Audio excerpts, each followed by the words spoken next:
Apa yang sebenarnya terjadi di Tanjung Priuk tahun 84? Tragedi Tanjung Priuk terjadi pada 12 September 1984 di Jakarta Utara. Peristiwa ini bermula dari sebuah insiden yang tampak sederhana di Masjid As-Saadah ketika seorang aparat mencopot spanduk berisi ajakan moral dan menegur jamaah karena dianggap melanggar aturan ketertiban. Tindakan itu menimbulkan reaksi keras dari warga karena dianggap tidak sensitif terhadap kegiatan keagamaan setempat.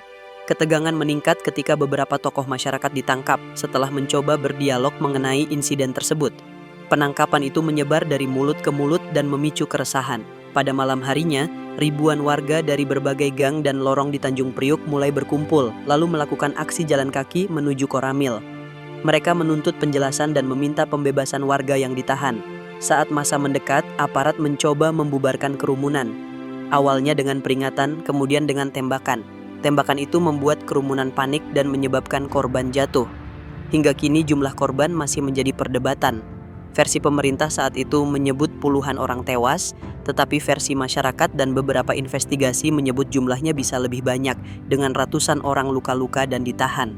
Setelah kejadian, pemerintah Orde Baru membatasi informasi terkait korban maupun kronologi. Banyak keluarga tidak mendapatkan kepastian tentang keberadaan anggota keluarga mereka. Sebagian jenazah diduga dimakamkan tanpa identitas, sehingga proses menelusuri korban menjadi sulit. Selama bertahun-tahun, peristiwa ini hampir tidak dibicarakan secara terbuka.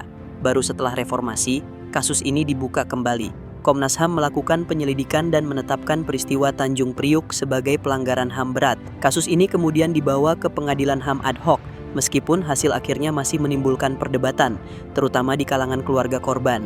Hingga saat ini, tragedi Tanjung Priuk menjadi salah satu peristiwa penting dalam sejarah sosial politik Indonesia. Peristiwa ini mengingatkan bahwa konflik antara warga dan aparat dapat membesar bila tidak dikelola dengan komunikasi yang baik serta pentingnya transparansi, akuntabilitas, dan perlindungan hak-hak warga negara.